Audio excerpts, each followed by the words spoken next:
You know, last week I bumped the off button and I didn't record and I had to go to the tape. What is this? Okay. What's that? Don't bump the off button. Okay, you ready? All right. Well, almost all of my computer problems are now solved. And the last one I solved last night after these notes were made, the major ones, little ones I have left. And so now we can go back to what we have left hanging from when I lost the whole computer setup. And the whole situation is very good now. I was able to use all three screens in such a way that I had a web browser up to my left that I could do the biographical and the historical searches. And in front of me I had the database so that I could get the people, search for the people I wanted. And then over here I had the astrological program, and I could call up the horoscopes and have all three side by side. I did in an hour and a half, which would normally take a day and a half.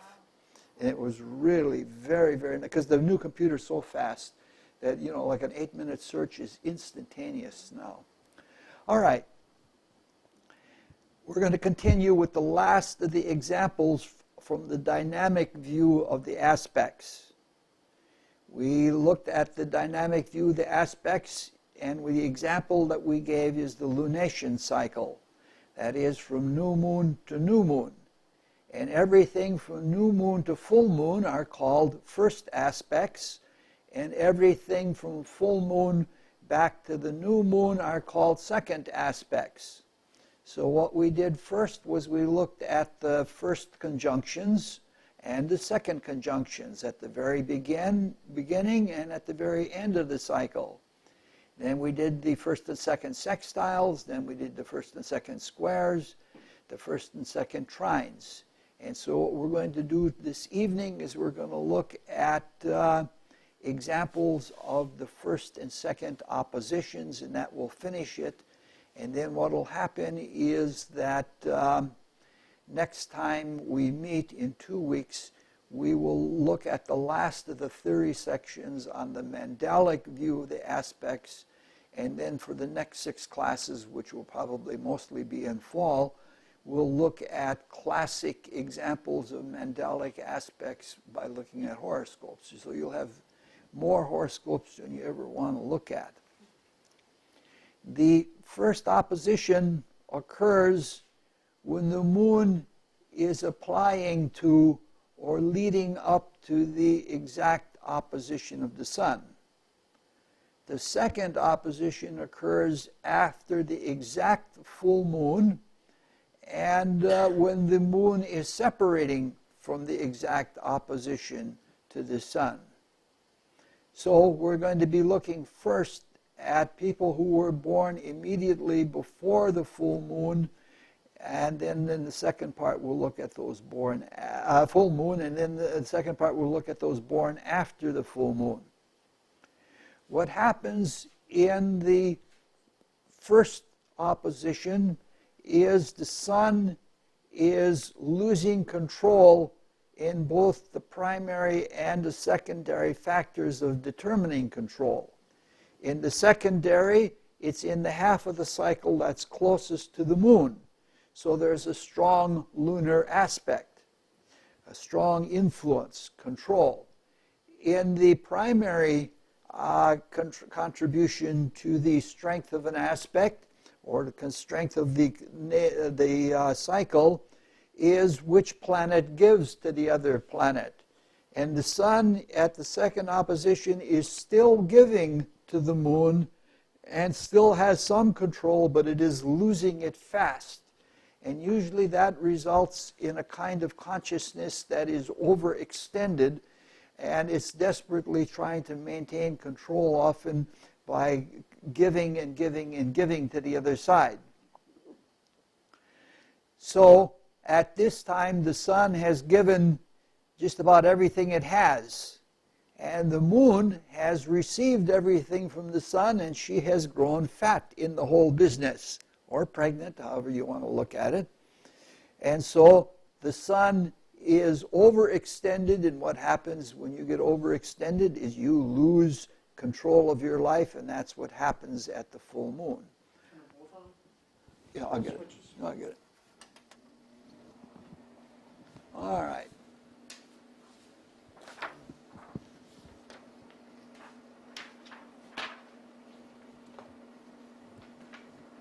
What is this here? All right.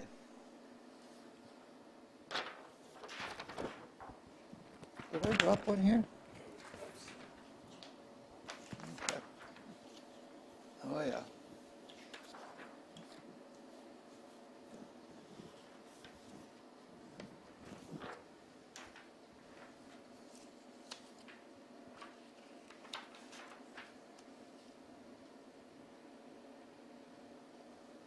This is the horoscope of the British poet Rupert Brooke. And he is classified often as a late Romantic poet.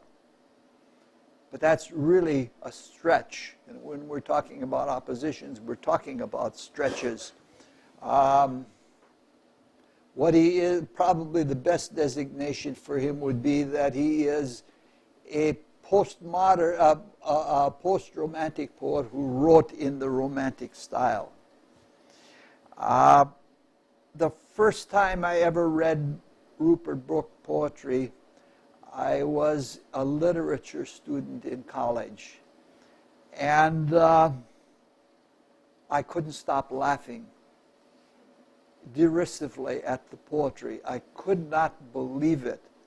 It was ultra romantic, and so much so that it seemed fakey to me. You've read some of Rupert Brooke's poetry, haven't you? And it didn't seem real, and I thought that it was somebody who was stretching the point, and now I can understand that. What has happened is he was a young man that was greatly influenced by the Romantic poets from generations before him, and he was trying to squeeze the last bit out of that. He didn't live to be very old. I think he died at under 24 years old or something like that. And what often happens in any artistic career is when you are young, you are influenced by people who have come before you, and then when you come to your middle and your late years, you go off and do your own thing, and you come into your own on your own. And so he was trying to still be a Romantic poet. This is exactly what you expect from the first opposition.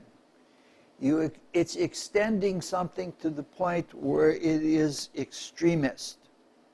Now, the Romanticism in this case is indicated by the moon in Aquarius in the first house. When Aquarius indicates Romanticism, it's an impersonal kind of Romanticism. It isn't like, oh, I love you because your eyelids remind me of fluttering leaves or something like that. That's very personal. This is a more impersonal kind of Romanticism, and that is what he was like. Backing that up, if you look at Venus, Venus is in a trine to Neptune and to Pluto by association with Neptune.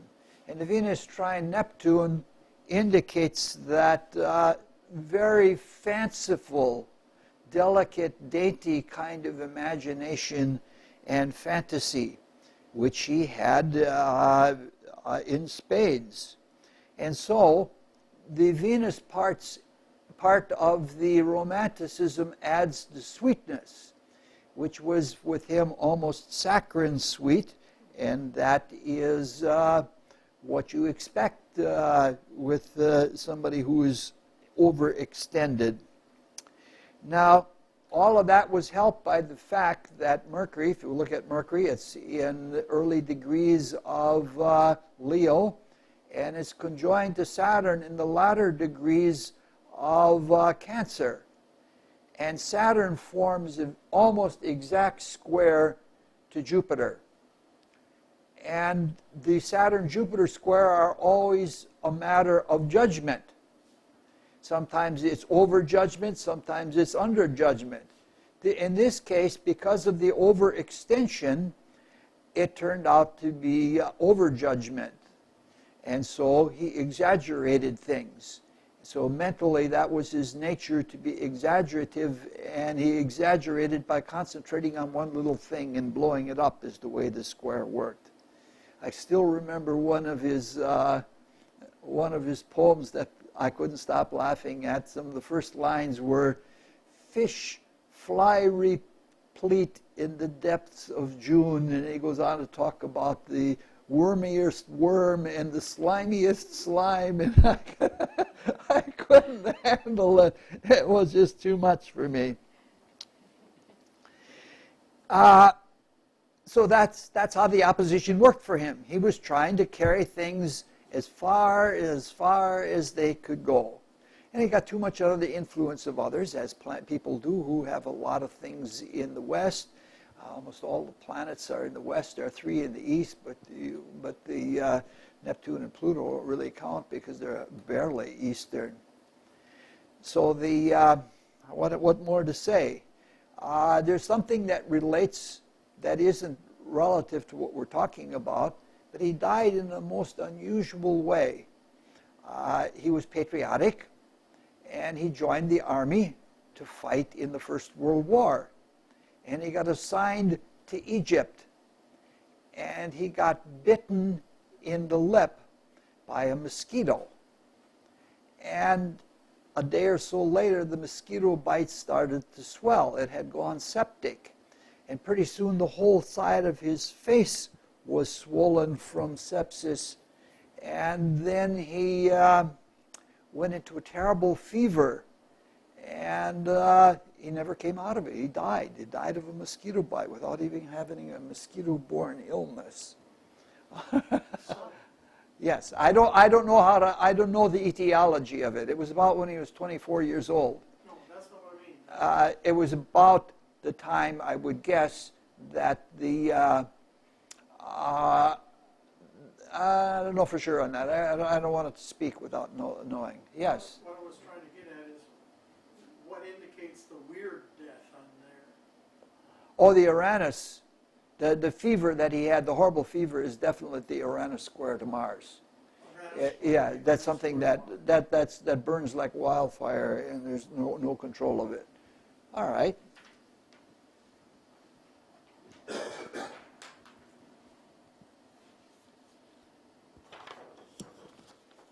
This is my night for Scorpio women.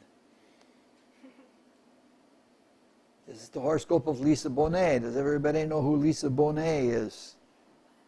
Never heard of her. You never heard of her? Oh, she's a very, very beautiful mixed marriage child, a movie star, a television star.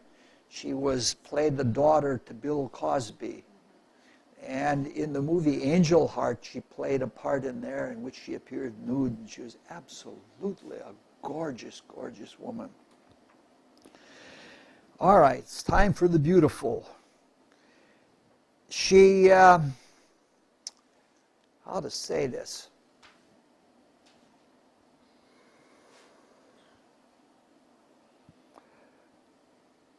Neptune has a lot to do with image. We're going to look at a chart later on where it has even more to do. And Neptune and the Sun, in this case, indicate an image of somebody who is different or somebody who is special. And in this case, since they're in Scorpio, she was cast as sexual beauty. She was very, very attractive. In fact, in some of her movies, she was also cast as a spy. and she was, which is also a Scorpio Capricorn kind of thing. And so she was acted those kinds of roles. She has always been a very intense person, and among Hollywood circles, she is known more as a lover than as a partner.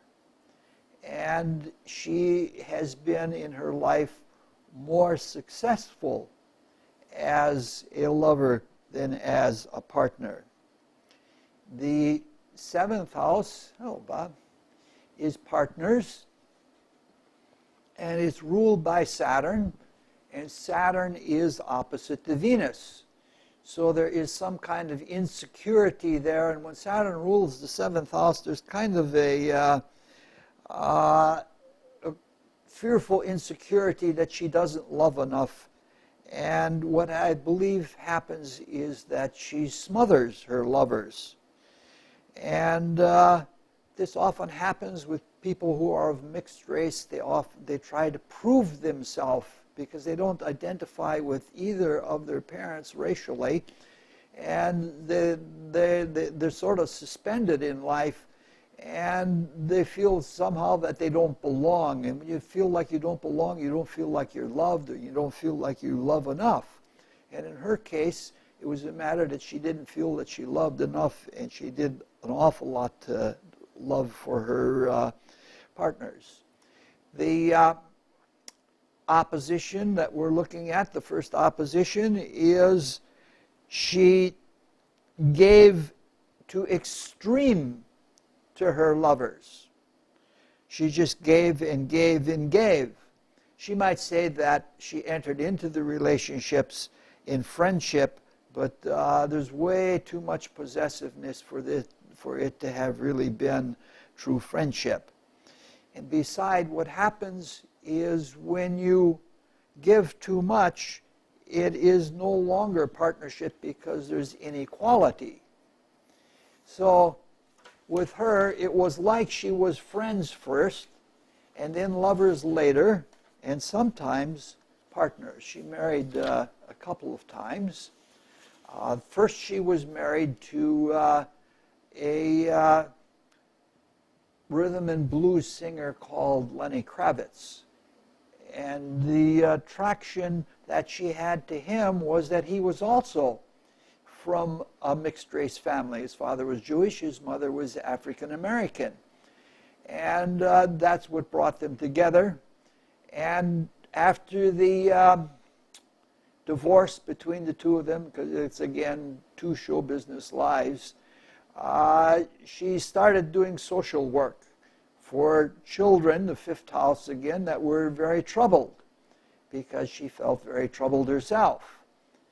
And eventually what happened is she married her yoga teacher, and she had a child by him. And in all cases, she reached out to her partners and gave of herself way too much, and they couldn't handle it.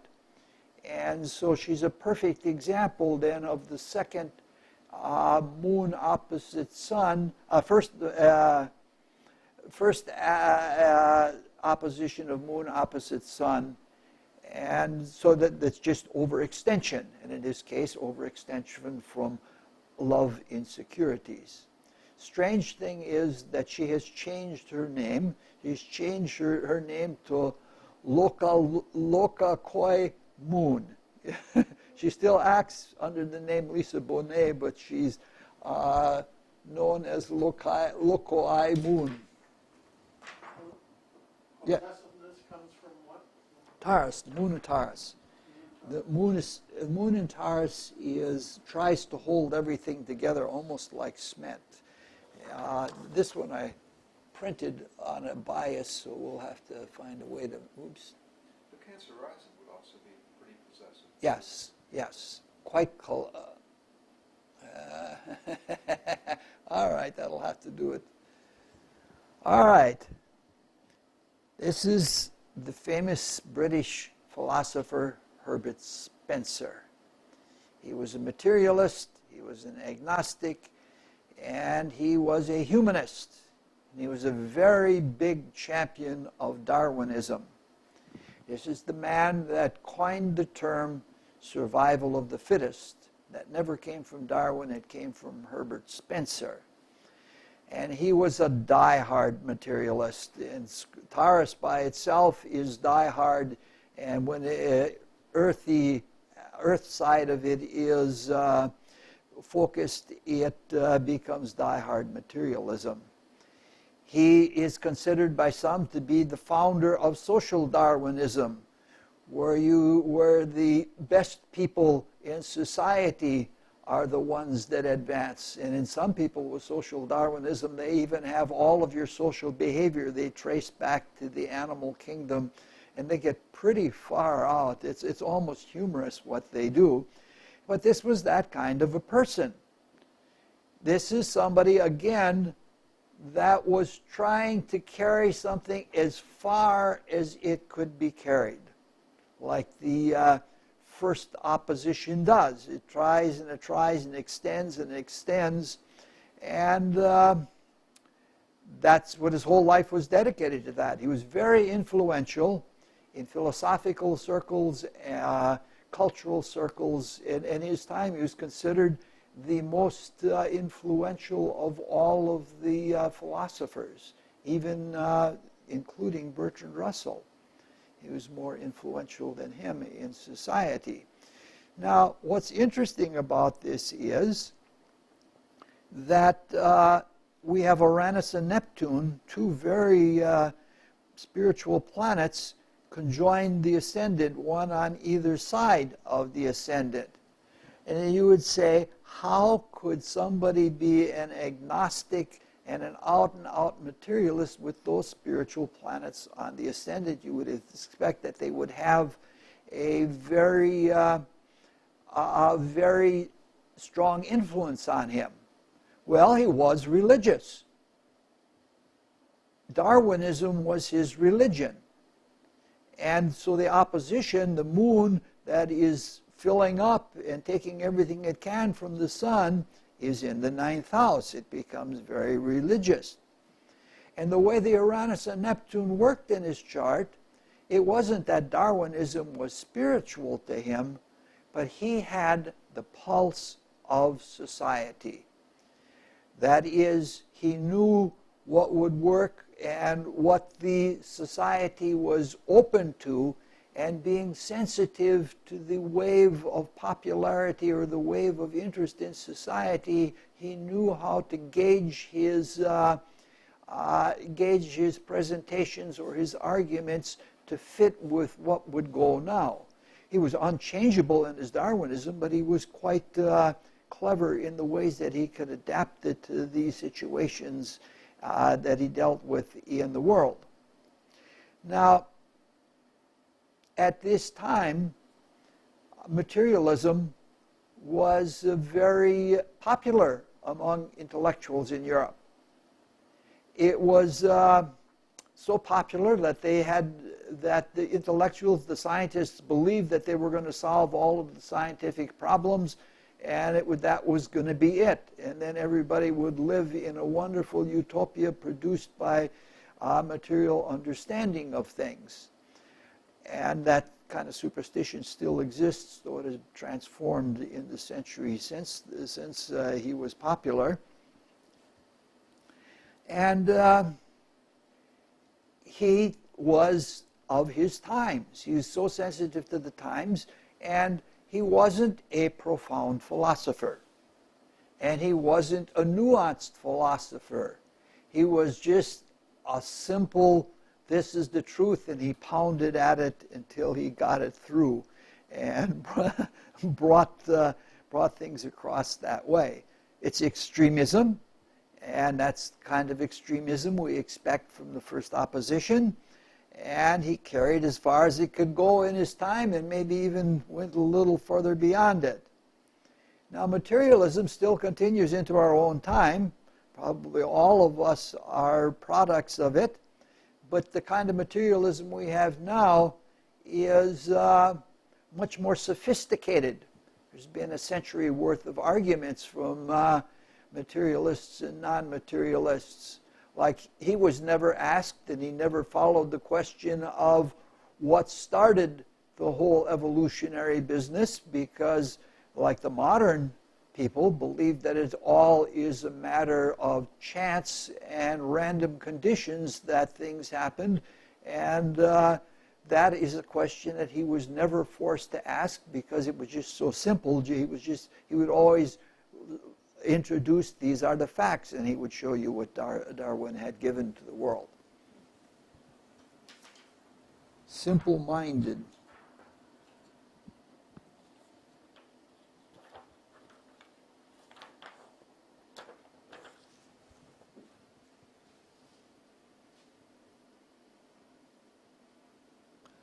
Horoscope of Rachel Carlson. Does everybody know who Rachel Carlson is? Carson, I mean. Yes. She was an employee of the federal government. She worked for the Fish and Wildlife Service, and she was a government naturalist. And with the Sun in Gemini, she was a writer, and she was a writer of very popular books. She wrote several books on nature that captured the fancy of middle class, especially non-urban society. And she was a very much beloved person. And then she wrote her most famous book, which is called Silent Spring, and is the book that made her a leader, and perhaps even some consider her the beginner of the environmentalist movement. And I've often had the idea that what a person is what they see in the world scientifically. And this is a good example of that because of the house positioning. It is an example of one being aware of what one isn't seeing. The second house is the house of the presence of things, objects, things, materials, things that are obvious that are around you. Usually in an individual horoscope, it has to do with personal possessions. The eighth house, the consciousness there, is the consciousness of the absence of things or the loss of things.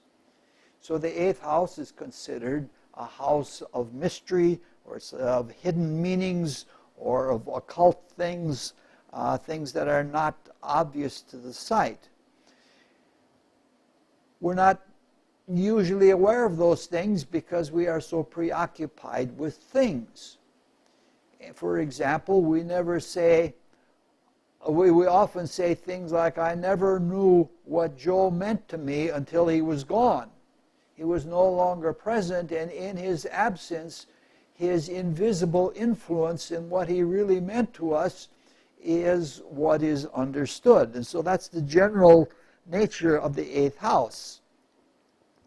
In this second opposition of Rachel Carson, she was aware that something was wrong, and you're aware of wrong things when you have the afflicted aspects like the oppositions and the squares, because something was missing. And what was missing was the abundance of birds that she used to know from her childhood on. And so she became an investigator into why the missing birds, the bird life. And after doing a lot of study, she came to the conclusion that the diminution of bird life was due to the fact that DDT was killing birds. Like, for example, here in Wisconsin, we almost lost the peregrine falcon because DDT produced falcon eggs that had too thin of a shell. And she, of course, being in the Fish and Wildlife Service, had access to various different papers, research papers, and so this is how she came to understand that we don't have the birds singing in spring the way we used to because of DDT. Now, what she did, She didn't bring it up to her superiors. She wrote the book Silent Spring instead.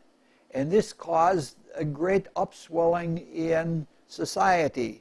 And people were aware of the same things that she was aware of. And then from the popular interest in it, there was a move to ban DDT. Of course, Monsanto and American Cyanide were the companies that did the most to fight against this, but eventually she prevailed. And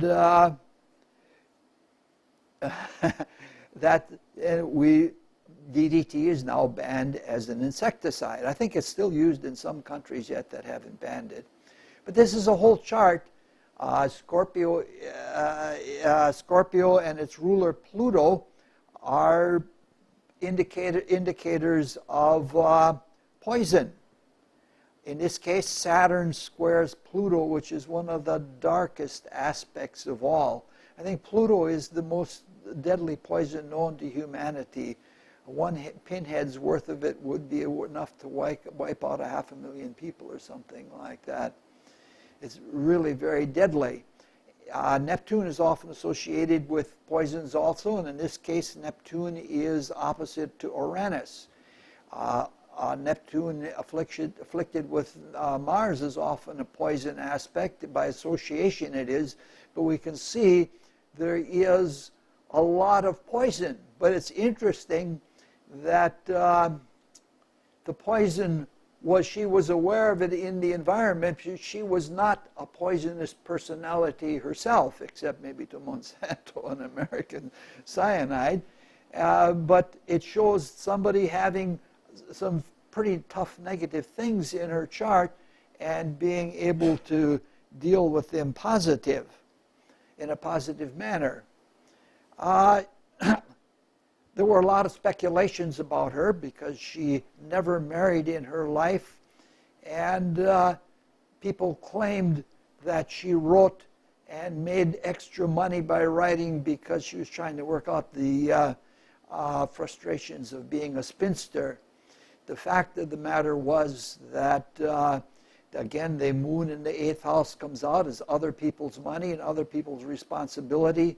She was financially responsible for various relatives in her family because the parents had died or something like that, and she took on their burdens in life, and that was one of the reasons that motivated her, and it wasn't because she was a frustrated. And this is the way people thought in those times. You know, this is when Freudianism was on the street in one way or another. Freud would say things in a very sophisticated language, is that people have too many inhibitions and they don't express themselves sexually. And then people on the street were saying, oh, she just needs to be laid and she'll be all right. There's that kind of thinking back in those days. All right. It's the last of the first opposition horoscopes. And it's probably the very best example. I find it very fascinating.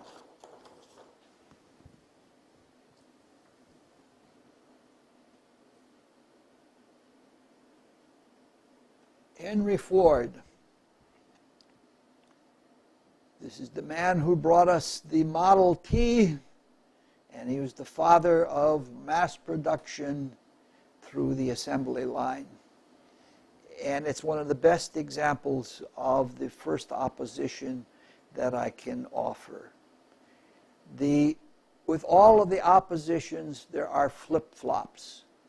Like first you think one way, and then you get at the other end of the opposition in your consciousness, and you think exactly the opposite, and then you go back to the first one.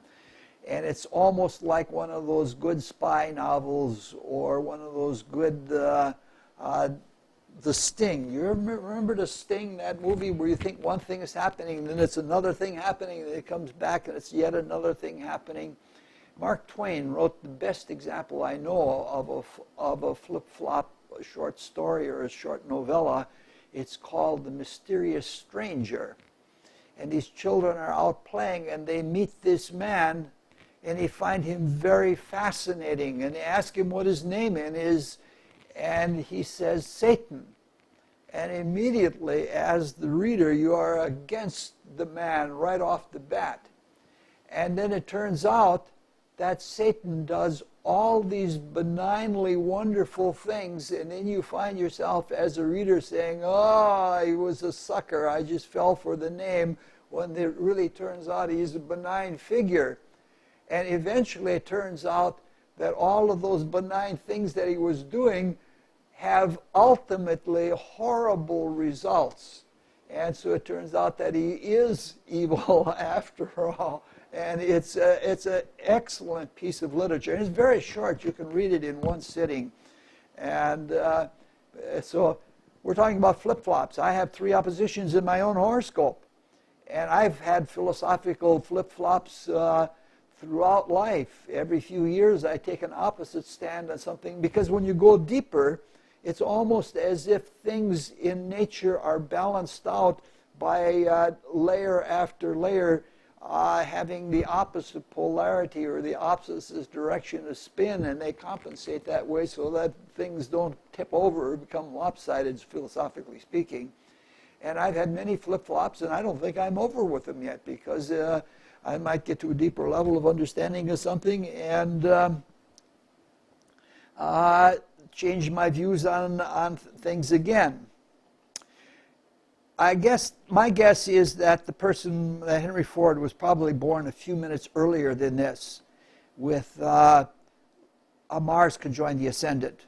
What often happens is if you have a birth time that's close to right but not right, it's usually the true birth time is usually a few minutes earlier than you think, because it takes a while before the nurse writes the time down or something like that. There's nobody, very rare, unless somebody's been instructed to take the exact time of the first breath, it's not there.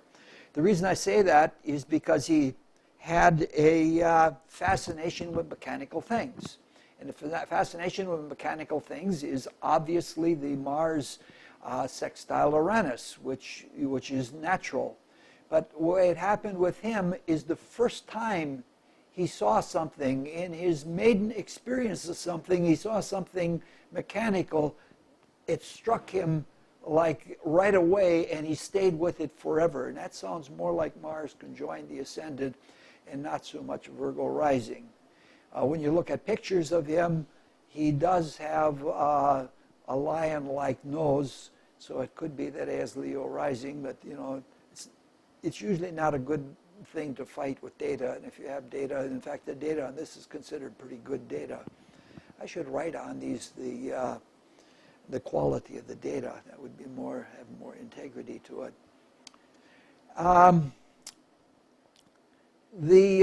This is 1 hour, about 1 hour before the exact full moon. So the moon is just about to flip over to the other side. And the sun is in the 12th house. And in the 12th house, the sun is off. That's often a symbol of someone who's blind to themselves.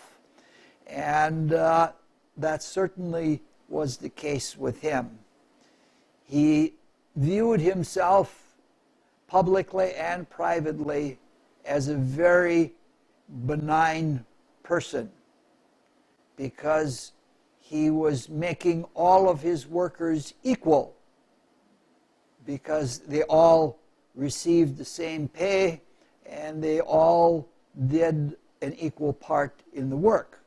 The workers are obviously the moon in Aquarius in the 6th house.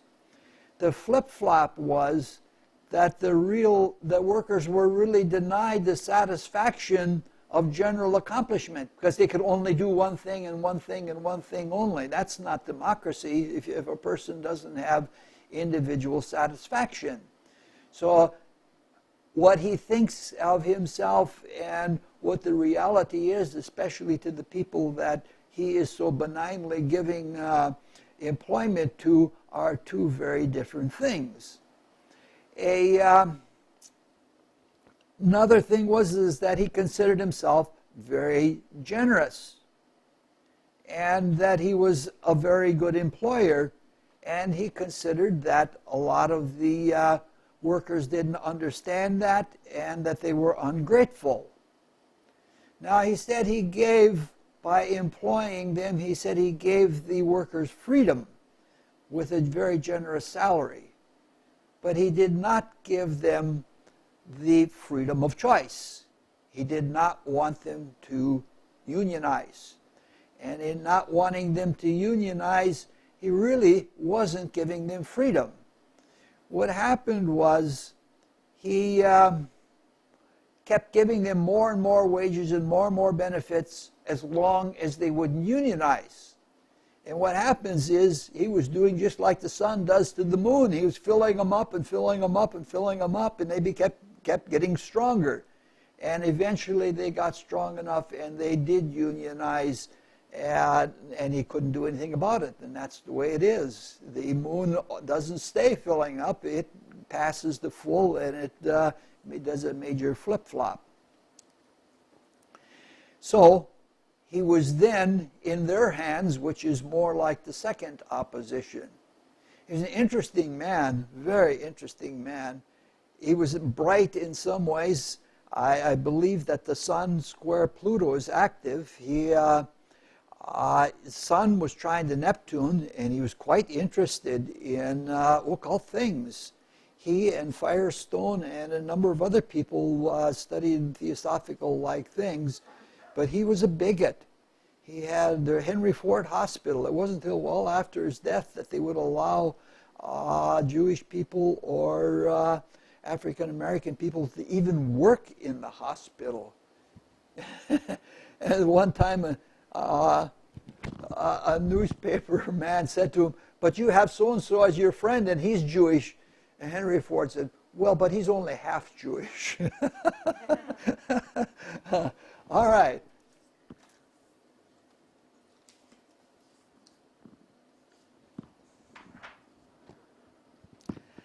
Now we go to the second opposition.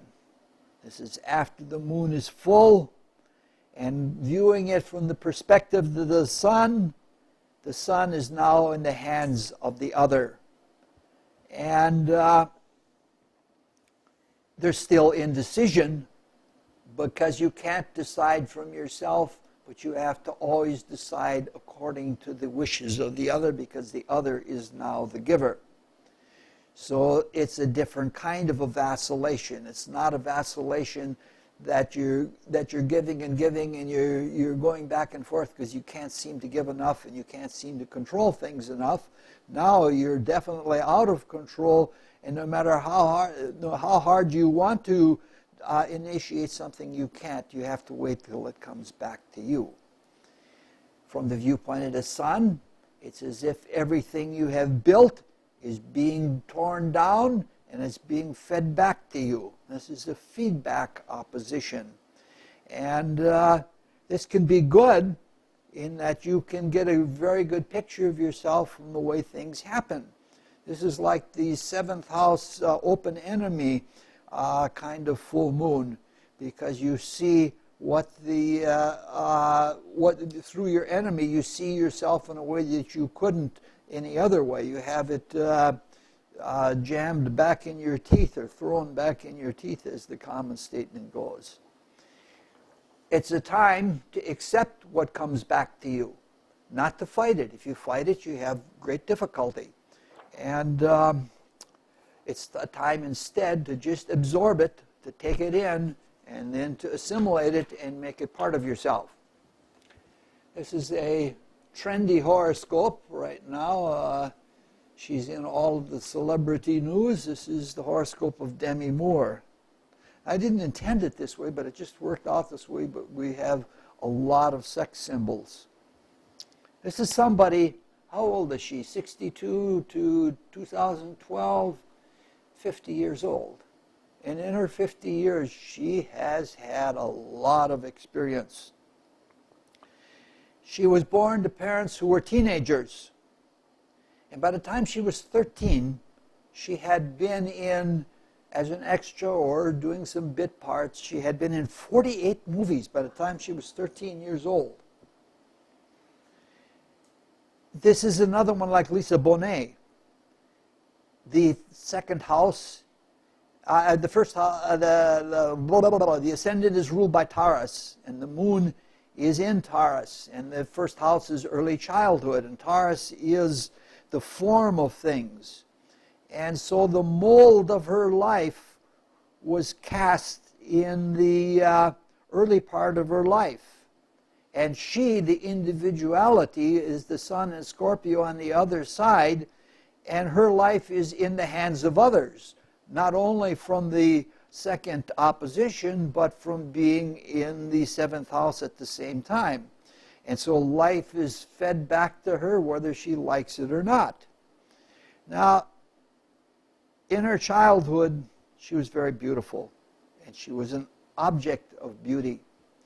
In this horoscope, we have Neptune conjoins the sun. That's a little far away, but it has a lot to do with image and sexual image, and she was considered sexually beautiful. When she was 15 years old, her mother divorced her second father, her stepfather, and he committed suicide in a month later. And she didn't know how to deal with all of that. And so she chose, according to the mold that a mold that she had cast for her in childhood, she chose to become a nude model for Oui magazine, which is, you know, Oui magazine makes, I don't know, does this still exist yet? Oui magazine makes Playboy look like it stayed. I used to work with a man that used to get Oui magazine. He used to call it Oui, which it really was. It's really a sexual thing. And doing that, her mother was broken up, and you know, she has to see herself as being different from her mother. That's all part of the whole picture, the opposition. But her mother's choices in her childhood keep coming back to her. And when her mother was desolate, she didn't know what to do, so she got into drugs and alcohol. She married a rock musician, and that didn't last very long. And then she became a big-time movie star, but always she was a sex object, whether she liked it or not. And somewhere along the line, she married Bruce Willis, and Bruce Willis was like the ultimate Scorpio man, rough, tough, he can handle anybody. And they had 3 daughters. And the mold was still cast. And she thought of herself in terms of the form of her body, and it comes back to haunt her all of her life, especially since her body was considered a sex object. And so she appeared in Vanity Fair magazine, fully pregnant, nude, because she wanted to demonstrate that the nude body can be beautiful. And at any rate, she had 3 children, and that stabilized her life. And she tried moving to Idaho to live a more reclusive life and because she broke up with Bruce Willis because they both had careers, and those careers were very active, and it was hard to manage. At one time they had a mansion, and they had maids and nannies, and they had a staff of maybe a dozen people. It was just too much, and so she moved to Idaho and did simple things like went to PTA meetings and things like that, and but then she got lured back again into Hollywood, and just recently, in the last several years, she is a leader in what is now a fad in Hollywood. It's been a fad in society for about 10 years now, but she was a leader in the Cougar movement. And she married a man who was much, much younger than her, who was a very handsome man, but rather repulsive personality. And he just dumped her publicly, and she's back in the mode where she has to take back everything that she gave out. She hasn't met the challenge yet of breaking her view of herself. She tried desperately in the last several years when she was with the young man to portray herself as an extremely sexually active person. And until she can get rid of that, she's not likely to be successful in life as a human being, as successful as life. And you hope that from the feedback that she's getting from all of this, that she will get the message and grow from it. People usually do. There is a God inside, so.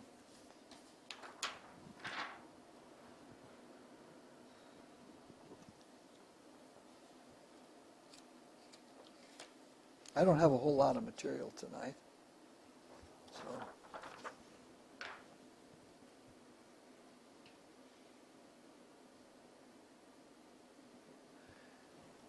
This is the horoscope of a Trappist monk named Thomas Merton. This is somebody that I personally love very much. I admire him and I respect him. He's brilliant. He's a brilliant scholar. In Latin, he's a brilliant scholar. He writes theological or he wrote theological commentary. And he was brilliant all the way around. He was a creative writer. His first book was called Magic Mountain, and it was a New York Times bestseller. But beside all of that, he liked, in the Trappist monastery, which was down in Kentucky, he loved working in the fields. And he planted hundreds of trees. You can't help but to love somebody like that. And for me, I like him because he was conversant in many, many different subjects when he was not in periods of silence, because you know that Trappists, I think their first 5 years, they have to be in complete silence. When he wasn't in periods of silence, he could talk on almost any subject, and he loved jazz music, and he loved naughty jokes, so he was right up my alley. He had many periods of total silence, and he got up every day at 3:15 in the morning, and he prayed for 7 hours. 7 hours, and then he had his regular day. That's just to pray for 7 hours is to me almost unbelievable.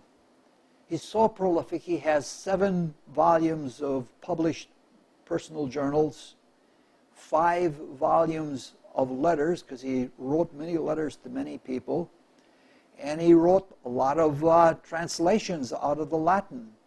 And of his own writings, there are 50 volumes of his own writings. I'm just astounded at somebody like that. So I look at this horoscope every time I get a chance to, but this time we have very little to say, so it'll be very short. Obviously, he's an altruist. By sign, he's an altruist. By house, he's an altruist. And by aspect, he's an altruist. Aquarius is altruistic. The 11th house is altruistic, and the Sun conjoined Uranus is altruistic. That's clearly what he was. He was meant to be a monk in that sense. But there is a danger at this time in our evolutionary development of being an altruist. And that danger is becoming an aloof and removed altruist. Especially if you're a monk, you can be in a monastery, hide in the monastery all of your life. And this horoscope has 6 planets in air signs. And with that, the danger is ever present, and it's very strong to be cool and indifferent to things. It's one thing to think altruism, and it's quite another thing to live altruism. He was sincere. Anybody who will pray 7 hours is sincere.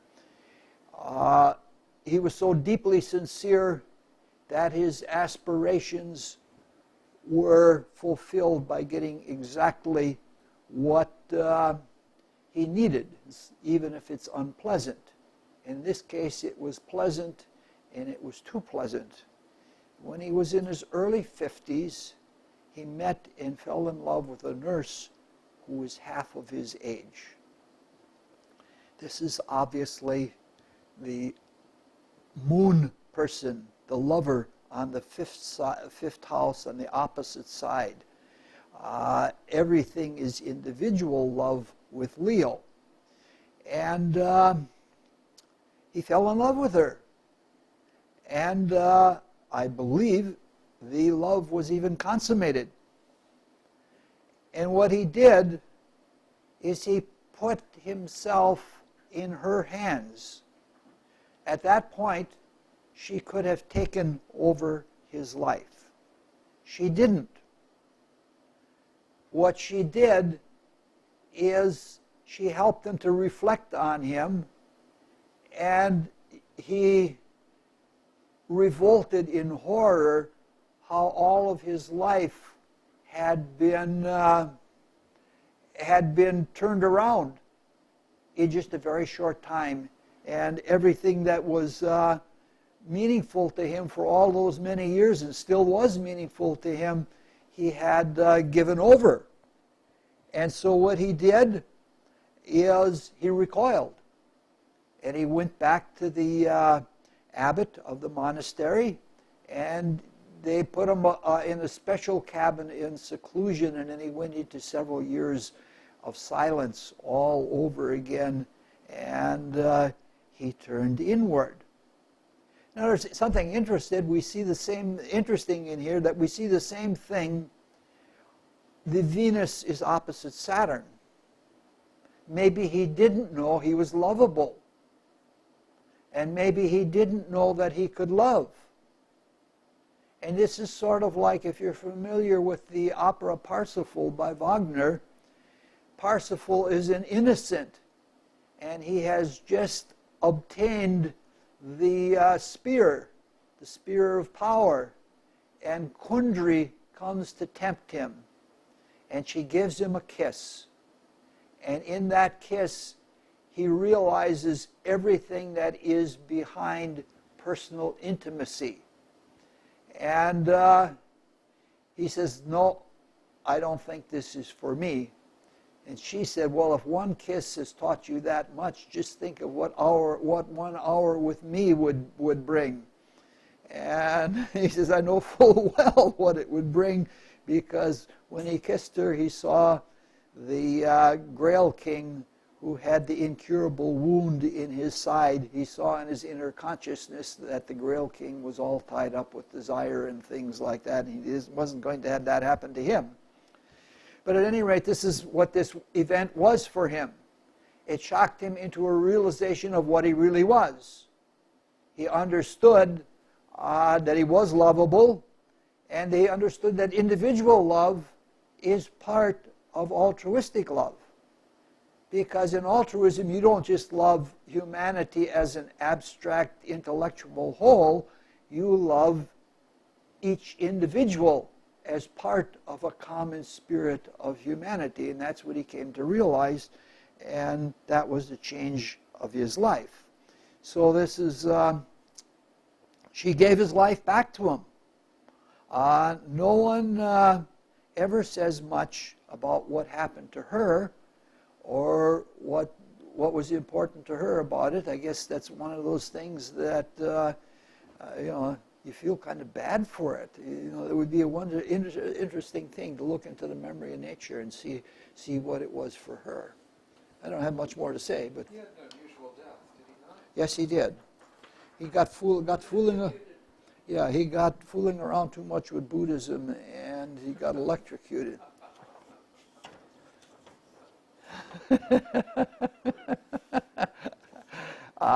Yes, they have those showers in a lot of third world countries. I have showered in them, but with great trepidation, knowing what happened to him. They have a shower on the shower nozzle. They have a 220 line coming in, and there's a little heater in there. With the 220 in there, it heats the water instantaneously. But you're always told when you go into those showers, on the door there's usually a sign, be sure that there are no dangling wires. And there were dangling wires, and he was electrocuted.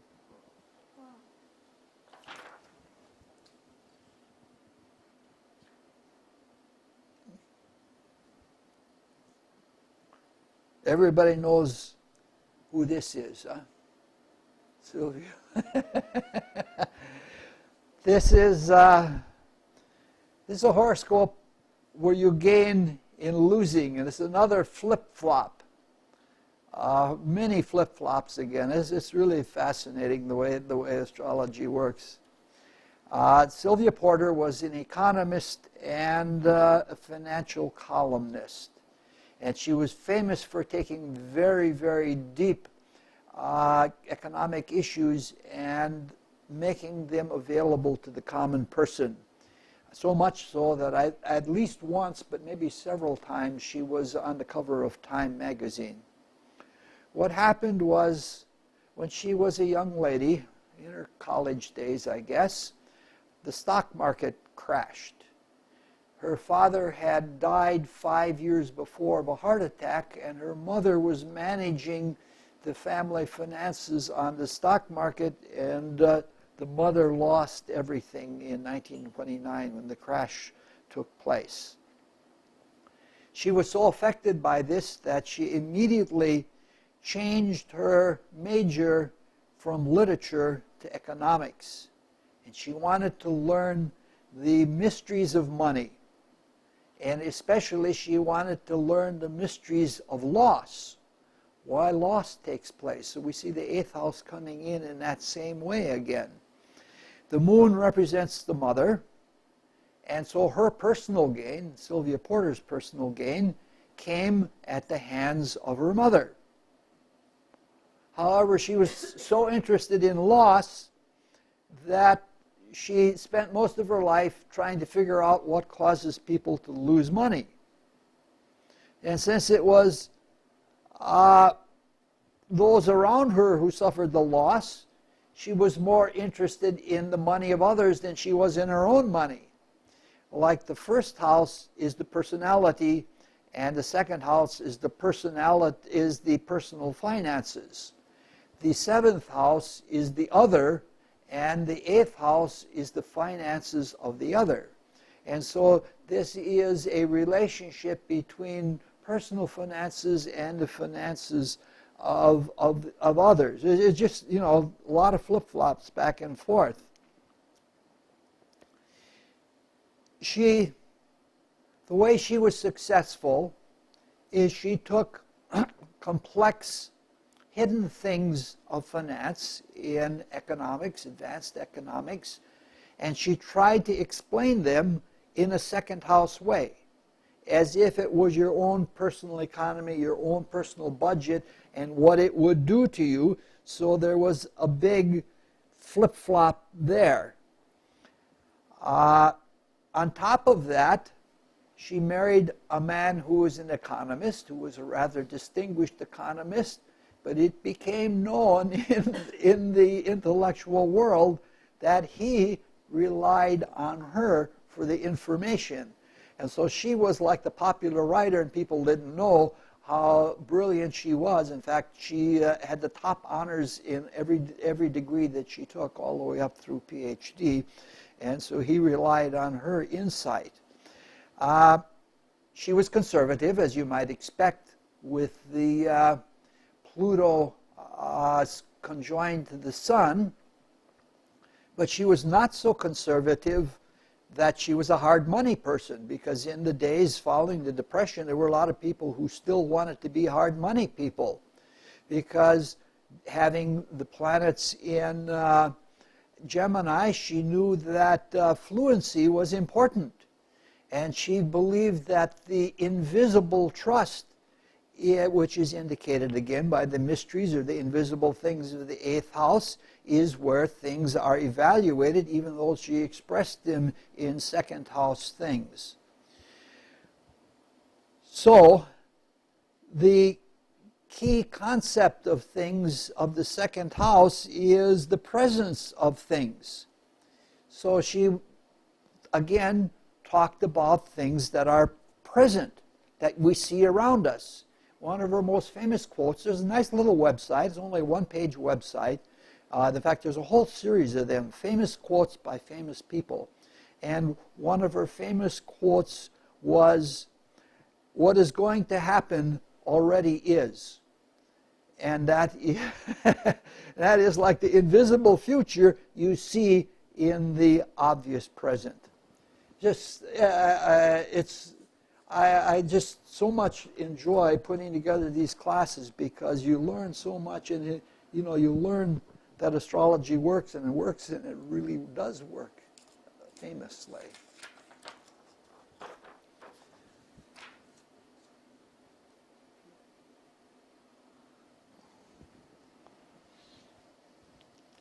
Now, some horoscopes are difficult for me to understand. And this is a horoscope that's difficult for me to understand. I've developed several lines of thought about it, and I'll give you a different one tonight that's pertinent to what we're talking about than what I've done earlier with this horoscope. So I can't say that everything I'm going to say tonight is absolute the way it is. The facts are right, but the interpretation is the difficult part. Was Michael Jackson gay? Simple question. Probably. Uranus conjoined Venus indicates a likelihood to gayness. Was he a pedophile? Possibly, because the focus of the sun is in the opposition to the moon, and the moon is in the 5th house, which is children. Does he have paralyzed or arrested personality development? Definitely yes. The sun is conjoined to Pluto, and that often indicates an arrested development that you can't seem to go forward from. Now, understanding these things is not so simple. In entertainment, image is all important. This is somebody that had youthful success. When you have Jupiter in the 1st house, you're going to have a popularity and success in childhood that's going to change you for the rest of your life. And Neptune is in the 1st house, and this is an image, an outer image that is strange or different. There's something unusual about it. His image is formed in childhood. And he has the image of being a child and of remaining a child. And people who are childhood stars, not always, but often, have problems with maturing as they age. The Jupiter conjoined Neptune indicates that it's a pretty elaborate image that he has. The sextile of Jupiter and Neptune to the Sun indicates that the inner identity, which is the Sun, is bound up with the outer image. So you can see that he thinks if he changes the outer image, he's going to be changing himself. Uh-oh. I didn't know that I had that on. I'll have to change the preferences in that. That's Julie. She slept through class. So there's a feeling that the personality is tied up with the individuality. So he's so successful as a child, but inwardly he doesn't really think that he's successful. And there's every incentive for him to remain a child, because that's all of the successfulness that was in it. However, age is something that you can't hold back. And you can't demand of yourself to mature with age. So if you try to not mature, you produce problems, and that's what he had. Now, the stymied need to mature reflects back to the 1st house as a dissatisfaction because he doesn't like what he has as an adult. The moon opposite the sun and Pluto, there's a very big dissatisfaction with himself. And that dissatisfaction with himself, he automatically reflects into the first house. And it becomes a dissatisfaction with the personality. So, why not do plastic surgery? Why not become something like the opposite? If I change that outer personality and something that's more acceptable to society, being white and having white-like features rather than a flat African nose, I will be acceptable. And so that's what he tries to do. So we can see he's unhappy. He's unhappy and he tries to change what he is by changing the appearances. But he, the spirit, doesn't really know what he is. And he tries to change it only superficially. He tries to change it outwardly. So his tremendous success in the world as a child, he puts in that, he puts his ignorant self-dissatisfaction, he puts that into the hands of children. The answer must be in the hands of children. If he was a pedophile, that's not unusual. But it is an unusual route to pedophilia if it is true. Normally, pedophilia is arrived at in a different way. I have an acquaintance, almost friend, who is a pedophile. He is a Catholic priest, and he is a Jesuit. And he said that in Jesuit circles, pedophile is almost synonymous with Jesuit, more than in any of the other orders. And the way it works is that it's like Jean-Jacques Rousseau said. He said, I don't know, I believe there is a heaven, but I don't know if there's a hell. But if there is a hell, it is filled with Jesuits. Because members of the Order of Jesus in past centuries took a vow to do anything to serve the order. Even lying, stealing, and even murder. They were famous for treachery between kingdoms when they were emissaries for the Pope. And so they did anything to serve the order and to serve the church. And among those vows was once a Jesuit, always a Jesuit. And so they come back to rebirth, having given up all of their innocence in a past life in their Jesuitic vows. And so they come back to birth, and they are again Jesuits, and they have lost their innocence, and they seek their innocence, and they see innocence in children outside of them, and their love is a kind of needy love. They need what they don't have, and in a twisted way, that's how pedophilia usually comes about. It's about lost innocence.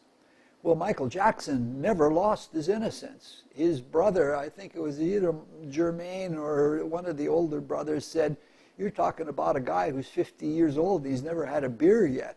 And he never lost the innocence.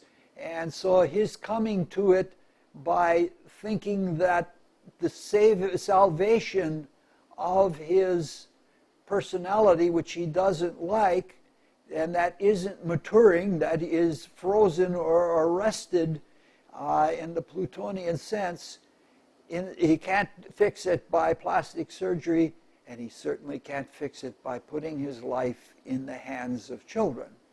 And even if he wasn't a pedophile, his image and everything else suffered enormously by the appearances of being a pedophile. And this is what happens when you put your life in the hands of others. What your life is comes back to you. it comes back to you in this case, childish reflection coming back at him, and it's not a very pleasant thing. All right. Next time we'll finish up with the third of the talks on the mandalic view of the aspects, and then we have 6 meetings wherein we look at classics of mandalic astrology. I think we'll only get 1 in this spring, and then the rest will be, the other 5 will be next fall. You mean the sextile is the thing that basically stops him from moving on in his life? Or Yeah, he takes the, yes, it's harmful to him, yes. Mm-hmm. The sextile often has that, if the sextile were strong enough to be in a trine with the moon, it wouldn't have that effect. But sometimes bare sextiles have the character of an opposition. It's still a positive, of a square, I'm sorry. A sextile takes on the character of a square, and this is probably one of those cases. It's a mathematical thing. You have to figure out mathematically whether it goes by signs of ascension, and I didn't do that, and I've never really known the formula for that. Yes, sometimes squares can be seen also as trines. They have a positive effect even though the experience is negative. Goes back to William Lilly. Any other questions? Michael Jackson's father was very severe. He guided the family into childhood stardom. And he was very severe on Michael. He rated Michael's nose. And so Michael always had a hang-up about his nose. And his father had a small nose and he had a larger Yeah. African-American Yeah. type nose. Well, Saturn rules the father. The 4th house is ruled by Saturn, and Saturn can be pretty severe. I did not look into that explicitly. Okay.